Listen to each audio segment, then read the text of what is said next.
high in the Bavarian Alps, approximately 120 kilometers southeast of Munich, and within view of the Austrian border lies a mountainside retreat that holds one of the darkest chapters in 20th century history. The Obersalzberg, nestled above the picturesque market town of Berchtesgaden, appears at first glance to be everything one might expect from an Alpine village: pristine snow-capped peaks, verdant valleys, dotted with traditional chalets, cascading waterfalls, an air so pure it seems to cleanse the lungs with every breath. Yet this idyllic setting, which has drawn visitors seeking natural beauty and mountain serenity for more than a century, became the location of Adolf Hitler's primary residence outside Berlin and the site where some of the most consequential and catastrophic decisions of World War II were made. The story of how a quiet farming village and tourist destination transformed into what some called the Führersperrgebiet, or the Führer's restricted area, and then ultimately into a place of historical education and somber reflection, reveals much about the nature of power propaganda and the enduring challenge of confronting uncomfortable truths about the past. The name Obersalzberg derives from the rock salt deposits that have been present in the region since time immemorial. Salt mining at Ferg had been documented since the 12th century, and a major salt mine opened in 1517, bringing economic activity to what had been a poor and isolated mountain region. The salt works were destroyed in 1834, but rebuilt and named the Old Salt Works, continuing the region's association with this valuable commodity. By the late 19th century, however, the Obersalzberg was beginning its transformation into something quite different. In 1877, Marisha Meyer, a pioneer in Alpine tourism, opened the Pension Moritz boarding house on the Obersalzberg, recognizing the area's potential as a destination for those seeking escape from the increasingly industrialized cities of Germany and Austria. As the 19th century gave way to the 20th, the Obersalzberg became increasingly popular among the German intelligentsia and wealthy bourgeoisie. Artists, intellectuals, and industrialists discovered the area as both a summer and winter vacation retreat, drawn by the spectacular scenery and the promise of clean mountain air. The composer Johannes Brahms spent time there, as did the violinist Joseph Joachim, the painter Franz von Lembach, and numerous writers and poets who found inspiration in the Alpine environment. Clara Schumann, the renowned pianist and widow of composer Robert Schumann, was among those who appreciated the area's tranquil beauty. These were people seeking respite from the complexities of modern life, looking for a place where they could contemplate, create, and restore themselves in surroundings untouched by the rapid changes transforming European society. The Obersalzberg offered them exactly that: a retreat where the concerns of the world below seemed distant and insignificant. Adolf Hitler first came to Obersalzberg in 1923, during the early years of his political career, when the Nazi Party was still a relatively minor force in German politics. He came at the invitation of Dietrich Eckart, an early Nazi ideologue, and Hitler's political mentor, who had fled to the mountains after falling afoul of Friedrich Ebert, the social democratic president of the Weimar Republic. Eckart owned property in the area and introduced Hitler to the Obersalzberg, beginning an association that would last for more than 2 decades and fundamentally alter the character of the entire region. Hitler would later claim that he fell in love with the area during this visit, captivated by the mountain vistas and the sense of remove from the political turmoil that characterized the Weimar years. After his release from Landsberg prison in December 1924, following his imprisonment for the failed beer hall putsch of November 1923, Hitler returned to the Obersalzberg. He stayed in a small cabin near the Platterhof Hotel, and it was here that he completed work on the second volume of Mein Kampf, his political manifesto that would become required reading throughout Nazi Germany and make him a wealthy man. The book's massive sales, which would eventually exceed 4.5 million copies by 1938, provided Hitler with substantial royalties that freed him from financial concerns and allowed him to indulge his architectural ambitions. In 1928, Hitler rented a modest Alpine-style vacation home known as Haus Wachenfeld, located next to the Hotel zum Türken. The house had been built between 1916 and 1917 by Kommerzienrat Otto Winter, a businessman from Buxtehude, as a holiday retreat, and it epitomized the unpretentious charm that had originally attracted visitors to the Obersalzberg. When Hitler became Chancellor of Germany on January 30th, 1933, one of his first major personal expenditures was the purchase of Haus Wachenfeld. He lived there for several years in its original configuration with his widowed half-sister Angela Robal, keeping house for him on what he liked to describe as a peasant scale. However, as his power grew and his political stature increased, Hitler began to envision something grander.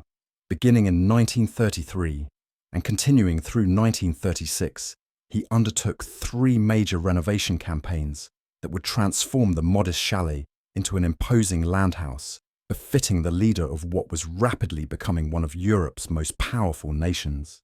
The first renovation included the addition of window shutters and a small office. A year later came a winter garden and new stonework.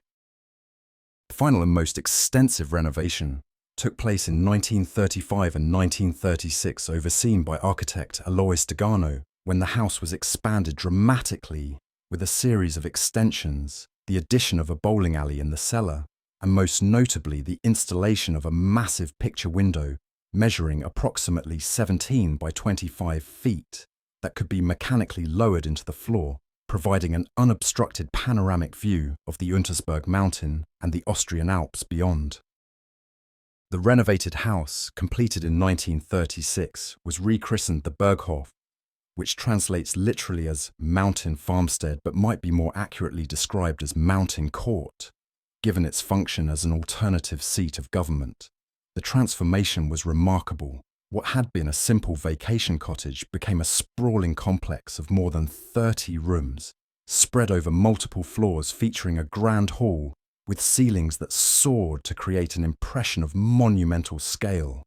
A spacious terrace where Hitler could entertain guests against the backdrop of mountain scenery. A modern study fitted with the latest office equipment, including a telephone exchange that could connect him instantly to Berlin or any other location in the expanding Reich, and luxuriously appointed guest quarters for visiting dignitaries. The interior decoration, which Hitler supervised personally, featured light jade green as the primary colour scheme, with printed linen and fine damask curtains in soft shades, antique furniture, primarily from 18th century German workshops, and numerous paintings and tapestries carefully selected to create an atmosphere of refined, cultured elegance. The grounds of the Berghof were laid out with terraces at different levels, planted with flowering shrubs, roses, and other blooms that provided colour throughout the growing season. Hitler, who maintained a lifelong commitment to vegetarianism, insisted on extensive kitchen gardens that supplied fresh produce for his own meals. Every morning at 9 o'clock he would go out to consult with the gardeners about the day's work, discussing plantings and maintenance with the same attention to detail he brought to matters of state. He also maintained kennels where he bred German shepherds, several of which were allowed to roam freely through the house and grounds. The most famous of these dogs was Blondie, the German shepherd who would accompany Hitler to the Führerbunker in Berlin and die there with him in the final days of the war. The Berghof appeared in a remarkable piece of propaganda published in the November 1938 issue of the British magazine Homes and Gardens, in an article titled Hitler's Mountain Home, written and illustrated by Ignatius Fair. The timing of the article's publication was significant, coming as it did just 2 months after the Munich conference, where British Prime Minister Neville Chamberlain had agreed to Hitler's annexation of the Sudetenland in hopes of preserving peace. The article presented Hitler as a Renaissance man of refined tastes and simple pleasures, emphasizing his vegetarianism, his refusal to smoke or drink alcohol, his love of music and art, and his role as host to friends and visitors at his mountain retreat. It described the Berghof as a place where brilliant foreigners, especially painters, musicians, and singers, gathered, where Hitler entertained with droll stories, and where local children were invited to fun fairs complete with coffee cakes, fruits and rides in Hitler's personal airplane. The article made much of Hitler's claim that he had built the Berghof with money earned from Mein Kampf, presenting it as evidence of his self-made success. It described his daily routine of walks to the nearby tea house, his interest in architecture and gardening, and his collection of paintings and watercolour sketches he had painted in his youth when he struggled to make a living as an artist in Vienna. The propaganda value of such an article was incalculable, presenting Hitler to British readers as a cultured statesman whose demanding political responsibilities required periods of rest and recuperation in a mountain sanctuary, rather than as the dictator of an increasingly aggressive totalitarian regime. That Germany had banned smoking on public transport in 1941, becoming the first European nation to do so, was cited as evidence of Hitler's progressive health policies, omitting any mention of the regime's brutal racial policies or its systematic suppression of political opposition. The reality of the Obersalzberg, however, was far more complex and considerably darker than the Homes and Gardens article suggested. As Hitler's power grew, so too did the security apparatus surrounding his mountain retreat. The entire area was declared a restricted zone in 1936 with access controlled by the Reichssicherheitsdienst, or Reich Security Service, and the Führerbegleitkommando, the Führer Escort Command. The Obersalzberg was divided into 3 security zones, with the innermost zone, known as the Führersperrgebiet, strictly off-limits to the public. Multiple checkpoints ringed the area, manned by SS guards who scrutinized the credentials of anyone seeking entry. Members of the RSD patrolled the grounds continuously, while mountain troop units were housed nearby to provide additional security in case of any threat. The British intelligence service MI6 developed a plan called Operation Foxley in 1944 that called for German-speaking commandos to parachute into Austria, make contact with the local anti-Nazi sympathizers, and assassinate Hitler during his daily walk from the Berghof to the tea house on Muslachener Kopf Hill. But the operation was never executed due to debates about whether killing Hitler might actually benefit the Allied cause, and uncertainty about his exact movements. The creation of the Führersperrgebiet required the forced acquisition of property from local residents, many of whom had lived on the Obersalzberg for generations. Families were compelled to sell their homes and land at prices dictated by the Nazi authorities, with those who resisted facing threats and intimidation. The transformation of the Obersalzberg from a farming community and tourist destination into what was essentially a fortified compound displaced dozens of families and fundamentally altered the character of the entire area. Buildings that had stood for decades were demolished to make way for the construction of new structures for the Nazi leadership and their support staff.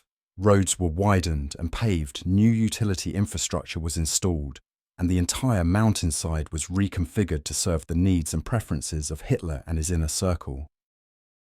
Other Nazi leaders quickly sought properties near the Berghof, eager to be close to the seat of power and to enjoy the prestige of having Hitler as a neighbour.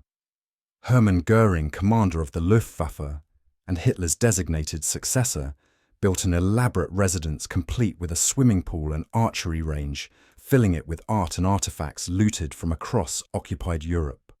Martin Bormann, Hitler's private secretary, and perhaps the most powerful man in Germany, after Hitler himself constructed a house nearby, and also oversaw the construction of the Kelstein House, popularly known as the Eagle's Nest, a conference and entertainment facility built atop the Kelstein mountain at an elevation of 1,834 meters.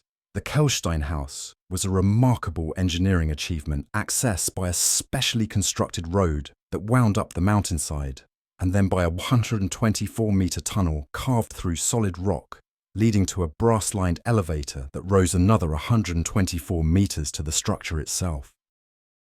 The construction took just 13 months and was completed in 1938, though at a terrible human cost, with 12 workers dying during the building process. The Kelstein House was presented to Hitler on his 50th birthday in 1939 by Martin Bormann on behalf of the Nazi Party, but Hitler rarely visited it, making only about 14 documented trips to the facility during the war years. The structure had been designed as a place for hosting diplomatic guests and providing them with views of spectacular Alpine scenery, but Hitler himself preferred the Berghof and found the thin air at the Eagle's Nest elevation uncomfortable. After the war, the Kehlstein house would survive intact and eventually be converted into a restaurant and tourist destination, one of the few Nazi-era structures on the Obersalzberg to escape demolition. The Platterhof, which had been a modest hotel catering to middle-class tourists, was acquired by the Nazi Party and massively expanded with the stated goal of creating an accommodation where ordinary Germans could spend a night near their Führer for a single Reichsmark. However, the completed structure was so large and luxurious that only high-ranking party officials and honoured guests could actually afford to stay there. During the war, it served briefly as a military hospital before being requisitioned for other purposes. As the conflict progressed, the transformation of the Platterhof exemplified the gap between Nazi propaganda about serving the common people and the reality of privilege and hierarchy that characterized the regime. An SS barracks was constructed to house the security forces protecting the area, growing from accommodations for about 100 men before the war to facilities capable of housing up to 500 SS troops by 1945. There was also a contingent of about 50 SS women assigned to the barracks, who, according to post-war accounts, provided companionship at social gatherings that were reported by workers on the mountain to have descended into orgies fueled by plentiful food and alcohol. Additional buildings included administrative offices, a post office, kindergartens for the children of staff members, greenhouses to extend the growing season for Hitler's vegetarian diet, underground shooting ranges, and numerous support facilities necessary for what had become essentially a small city dedicated to serving the needs of the Nazi elite. Beginning in 1943, as Allied bombing raids intensified and the tide of war turned against Germany, construction began on an extensive underground tunnel and bunker system beneath the Obersalzberg. Martin Bormann supervised the project, which eventually comprised nearly 11 kilometers of tunnels, connecting the various residences and providing bomb shelters for the leadership and their staffs. The tunnel system was built by forced labourers, including hundreds of Poles, Czechs, Slovaks and Russians, who were housed in wretched shanty camps at the end of each day's brutal labour. These workers endured terrible conditions, inadequate food and harsh treatment, a stark contrast to the luxury enjoyed by those they served. The tunnels were damp, poorly ventilated and uncomfortable, leading some workers to prefer remaining above ground during air raid alerts, rather than suffering the claustrophobia and fetid air of the underground passages. Hitler himself rarely used the tunnels during alerts, preferring to remain outside and watch the sky, a curious habit for a man with many reasons to fear aerial attack. Life at the Berghof during Hitler's tenure, there followed a relatively predictable routine, at least during peacetime and the early years of the war. Hitler was a notorious late riser who rarely appeared before mid-morning, spending the late morning and early afternoon in his study dealing with correspondence and reports. Military briefings typically took place in the afternoon, with commanders and staff officers travelling to the Berghof to present information and receive guidance. Following these briefings, Hitler would often take a walk to the tea house on Muslachnerkopf Hill, selecting one individual to accompany him, a gesture considered a great honour among his subordinates. These walks provided opportunities for private conversations away from the formal atmosphere of the Berghof itself, and many who accompanied Hitler on these walks later reported that he would engage in long monologues about architecture history, his political philosophy, or his plans for Germany's future. Evenings at the Berghof were devoted to social gatherings that could extend late into the night and sometimes into the early morning hours. Dinner was typically served on the terrace when weather permitted, with guests seated at small tables, shaded by large canvas umbrellas, enjoying spectacular views across the valley toward Austria. Though Hitler maintained his vegetarian diet, and abstained from alcohol and tobacco. His guests were served elaborate meals, featuring meat and poultry dishes prepared by expert chefs, accompanied by fine wines, selected by Joachim von Ribbentrop, the foreign minister, who fancied himself a connoisseur. Smoking was permitted on the terrace, though not inside the Berghof itself. After dinner, guests would adjourn to the Great Hall where Hitler might hold forth on various subjects, often delivering lengthy speeches that left his audience exhausted but afraid to appear bored or inattentive. Music was frequently part of these evening entertainments, with a piano available for concerts featuring compositions by Mozart, Brahms, and other German composers. Among the most frequent guests at the Berghof was Eva Braun, Hitler's longtime companion and eventual wife. Braun had been involved with Hitler since the early 1930s, but their relationship was kept secret from the German public throughout almost the entire Nazi era. From 1936 onward, she spent most of her time at the Berghof, though she was kept carefully in the background whenever important visitors or foreign dignitaries came calling. Her social life was limited to interactions with members of Hitler's inner circle and their wives, including Magda Goebbels, Emmy Goering, and the wives of Albert Speer and Martin Bormann. Braun was athletic and occupied herself with swimming, skiing on the nearby slopes, and serving as hostess for informal gatherings when formal state business was not being conducted. She appears in numerous home movies and photographs taken at the Obersalzberg showing her skiing with SS officers who served as Hitler's adjutants, playing with dogs on the terrace, and engaging in the sort of leisure activities available to the privileged few who had access to Hitler's mountain sanctuary. The Berghof served as far more than a personal retreat for Hitler. It became a second seat of government where crucial political decisions were made, and where Hitler received numerous important visitors. Foreign leaders and dignitaries who were hosted at the Berghof included David Lloyd George, the former British Prime Minister who visited in March 1936 and came away impressed by Hitler's apparent reasonableness and vision for Germany's future.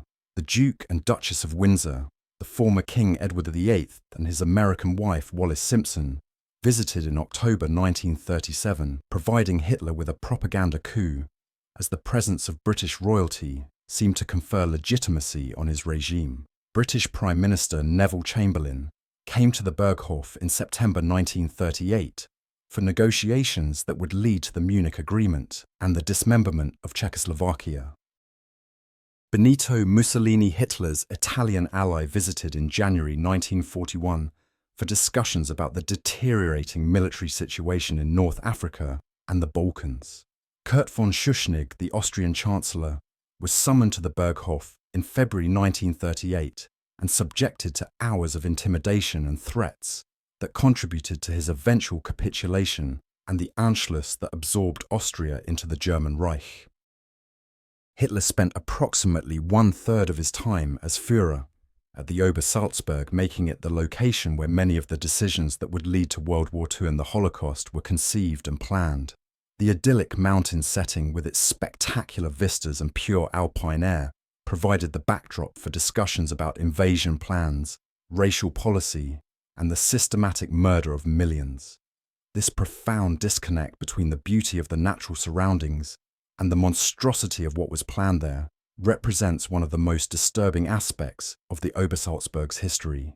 The last time Hitler visited the Berghof was July 14, 1944, less than 3 weeks after the Allied invasion of Normandy, and just 6 days before the failed assassination attempt that would convince him that he could trust no one. He would never return to his beloved mountain retreat, spending the final 10 months of his life either at the Wolfschanze in East Prussia or in the Führerbunker in Berlin, where he would die by suicide on April 30, 1945. As the Allied armies closed in on Germany from all sides in the spring of 1945, fears grew among Allied planners that Hitler and his most fanatical followers might retreat to the Bavarian Alps to make a last desperate stand from an Alpine fortress or national redoubt. Intelligence reports, later proven to be largely incorrect, suggested that the Germans were preparing extensive defensive positions in the mountains and planned to continue resistance even after Berlin fell. Though Hitler remained trapped in Berlin, Allied forces pressed toward Berchtesgaden to eliminate this potential threat. On April 25, 1945, just 5 days before Hitler's suicide, the Royal Air Force launched a massive daylight bombing raid on the Obersalzberg complex. The attack force consisted of more than 300 Avro Lancaster bombers from RAF Bomber Command, including aircraft from No. 460 Squadron of the Royal Australian Air Force, supported by 16 de Havilland Mosquito aircraft, serving as pathfinders, and over 270 American B-24 Liberator bombers from the United States 8th Air Force that targeted railway infrastructure around Berchtesgaden. The raid was proposed by Air Chief Marshal Sir Arthur Harris, the commander of Bomber Command, and approved by Supreme Headquarters Allied Expeditionary Force. The operation was conducted in clear blue skies, with bomber crews marvelling at the breathtaking beauty of the Alps spread out below them as they flew southward over France and into Bavaria. The peaceful scene was shattered as they approached their target and encountered thick clouds and snow cover that obscured the Obersalzberg complex. The bombers unleashed more than 400 tons of explosives on the target area, including 4 massive 12,000-pound tallboy bombs, specialized earthquake bombs, designed by engineer Barnes Wallis to penetrate deep underground before detonating, destroying bunker networks through seismic shock rather than direct hits. The tallboys had proven their effectiveness in earlier raids, including the sinking of the German battleship Tirpitz and the destruction of U-boat pens with concrete roofs several meters thick. German anti-aircraft batteries protecting the Obersalzberg engaged the attacking aircraft, and 2 RAF Lancasters were shot down, resulting in the deaths of 4 airmen, while 7 others were taken prisoner. These prisoners of war were held for only a brief time before being liberated by advancing Allied forces. Several other Lancasters sustained damage, with one being forced to land near Paris during the return flight. The attack produced mixed and somewhat disappointing results. The Eagle's Nest, sitting atop its mountain peak above the bombing zone, escaped entirely unscathed its remote location and higher elevation, placing it beyond the reach of the attacking force. The Berghof was moderately damaged by 3 direct bomb hits, though the structure remained largely intact. The Waffen-SS barracks were heavily damaged and essentially destroyed as a functional facility. The houses belonging to Hermann Goering, who was the only high-ranking Nazi leader present during the attack and survived by sheltering in the underground bunker system, and Martin Bormann, were utterly destroyed. Most of the approximately 3,000 people in the Obersalzberg area at the time of the attack had taken shelter in the extensive underground tunnel and bunker network, which emerged largely undamaged from the raid, but 31 people were killed, including several children who had been among those evacuated to the mountain area from German cities to escape Allied bombing. The town of Berchtesgaden itself, located below the Obersalzberg, sustained no damage, and none of its civilian population were killed or wounded.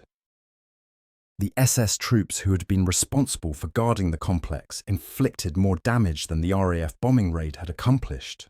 In the days following the attack, as Allied ground forces approached, SS personnel systematically looted the Berghof and other buildings, removing anything of value that could be carried away. They then set fire to the remaining structures to prevent them from falling into Allied hands intact. By the time American troops of the 3rd Infantry Division 15 Corps arrived on May 4, 1945, they found the Berghof a burned and empty shell with twisted metal broken glass, and the charred remains of furniture scattered throughout the ruins. A US Army report dated May 28, 1945, prepared by the Headquarters 21 Corps Office of the Assistant Chief of Staff, documented what the American forces discovered when they secured the area. The report, titled Hitler's Mountain Retreat, described the Berghof as all but completely destroyed, with the main hall measuring approximately 45 by 70 feet, standing as an empty black shell.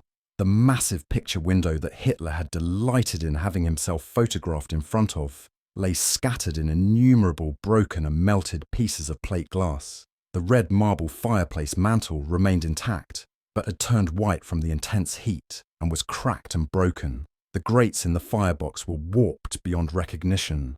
Twisted springs from upholstered chairs and the melted remains of several radios bore testament to the intensity of the fires that had consumed the interior.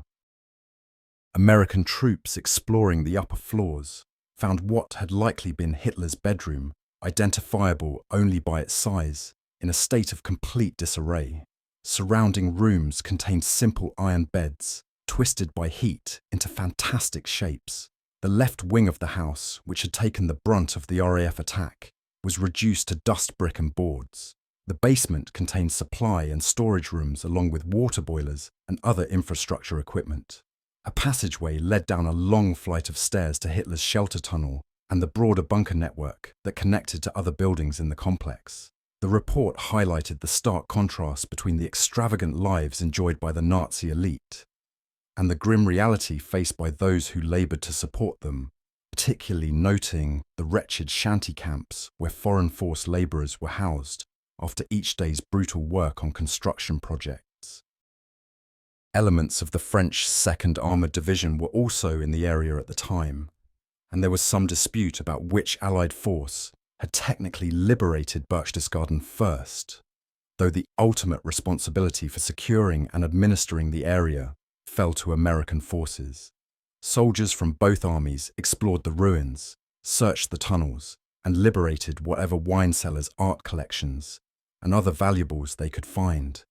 The Berghof and the entire Obersalzberg complex became a popular destination for Allied servicemen seeking souvenirs and the chance to see where Hitler had lived and entertained. Thousands of soldiers visited the site in the months following Germany's surrender, photographing the ruins and often removing small items as mementos, despite official prohibitions against looting. The question of what to do with the ruins of the Berghof and the other Nazi structures on the Obersalzberg would occupy American occupation authorities and Bavarian government officials for years. There was genuine concern that the sites might become pilgrimage destinations for unreconstructed Nazis and neo-Nazi movements that were expected to emerge in the post-war period.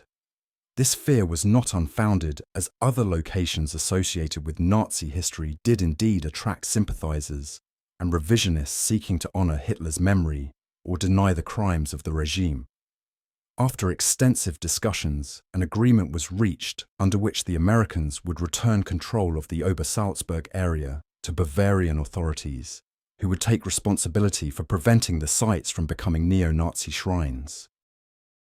On April 30th, 1952, exactly 7 years after Hitler's suicide in the Führerbunker in Berlin, the Bavarian government demolished the burned shell of the Berghof using explosives. Over a period of weeks, more than 50 Obersalzberg Nazi-era buildings were systematically destroyed, including the houses of Göring and Bormann, the SS barracks, the Kampfhäusl, and the tea house on Muslanerkopf Hill, where Hitler had walked so many times during his years at the Obersalzberg. The only structures that escaped destruction were those with no direct association with Hitler himself, or those that could serve useful civilian purposes. The Platterhof, which had been converted by the US Army into the General Walker Hotel, serving as a recreation center for military personnel and their families, continued operating until 2001, when it was finally demolished after decades of deterioration left it structurally unsound. The Hotel zum Türken, which had housed Reichssicherheitsdienst personnel during the war and suffered significant damage from both bombing and fire, was rebuilt in 1950 and reopened as a hotel. It operated for many years, allowing visitors to tour portions of the tunnel system that had connected to Hitler and Eva Braun's quarters, but has recently been closed to the public, denying access to this piece of history. Today, virtually nothing remains of the Berghof itself. The site has been cleared and nature has reclaimed much of the area, leaving only a section of the rear retaining wall, some foundation remnants and overgrown undergrowth, where one of the most infamous residences of the 20th century once stood. The driveway leading to the site from the main road is still distinguishable. But otherwise, The casual visitor would have little indication that anything of significance had ever occupied this location. This absence is intentional, a deliberate choice to deny neo-Nazis and Hitler sympathizers any physical focus for their veneration, while still acknowledging the historical significance of what transpired here. The Documentation Center Obersalzberg, which opened in October 1999, provides historical context and educational exhibits about the Nazi era, the Obersalzberg's role as a seat of power, and the broader history of National Socialism. The center's exhibits make clear that decisions made in this idyllic mountain setting led directly to the catastrophes of World War II and the Holocaust, resulting in the deaths of tens of millions of people. Visitors can explore portions of the preserved bunker system, walking through the tunnels where Hitler's staff sheltered during air raids and where thousands of forced laborers died building fortifications that ultimately proved useless. The center's approach emphasizes education and reflection rather than sensational glorification, helping visitors understand how a democratic society could be transformed into a murderous dictatorship, and what lessons might be drawn from that transformation to prevent similar catastrophes in the future. The contrast between the Obersalzberg's natural beauty and its historical horror remains profound. Visitors today still marvel at the spectacular Alpine scenery, the pristine mountain air, and the sense of peaceful isolation that undoubtedly attracted Hitler to the area in the 1920s. It is possible to understand, in a purely aesthetic sense, why Hitler described the Obersalzberg as his paradise, and why he spent so much time there during his years in power.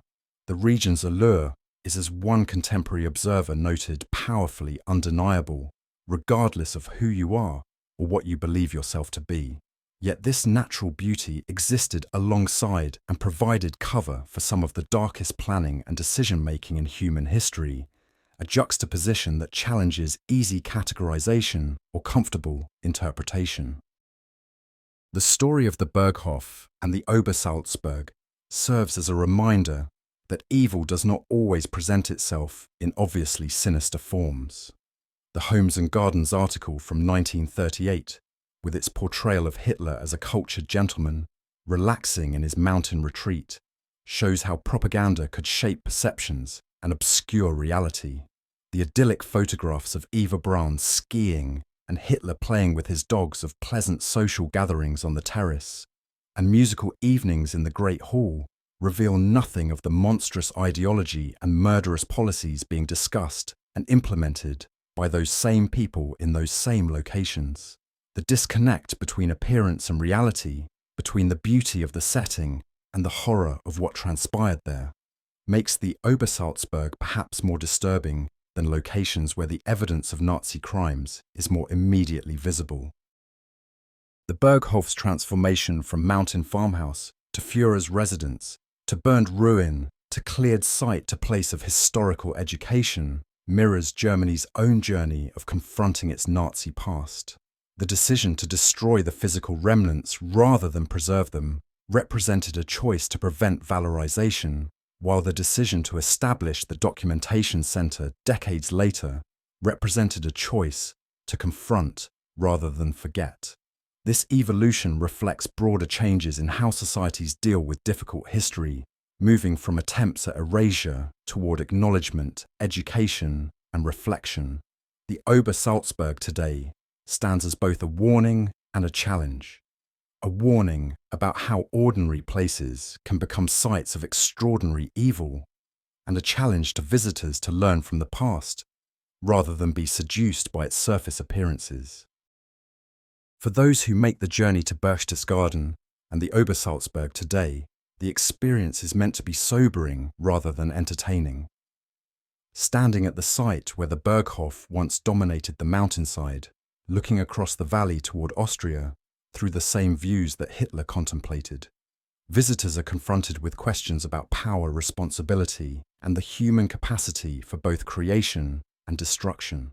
The absence of the Berghof itself is as instructive as its presence might have been, a deliberate void that forces reflection on what was lost, what was destroyed, and what must be remembered. The Documentation Center ensures that the history is not erased, but rather presented in a context that emphasizes the consequences of the decisions made in this mountain paradise. Decisions that led to a world war, industrialized genocide, and suffering on a scale almost beyond comprehension. The legacy of Hitler's Berghof and the Obersalzberg extends far beyond the physical remnants that remain today. It stands as a reminder that the trappings of civilization, culture, and refined taste are no protection against barbarism, that those who speak of beauty and appreciate art are fully capable of ordering atrocities, and that some of history's greatest crimes have been planned in surroundings of great natural splendor by people who saw no contradiction between their aesthetic sensibilities and their murderous policies. The story demands that we remain vigilant, that we question comfortable narratives, and that we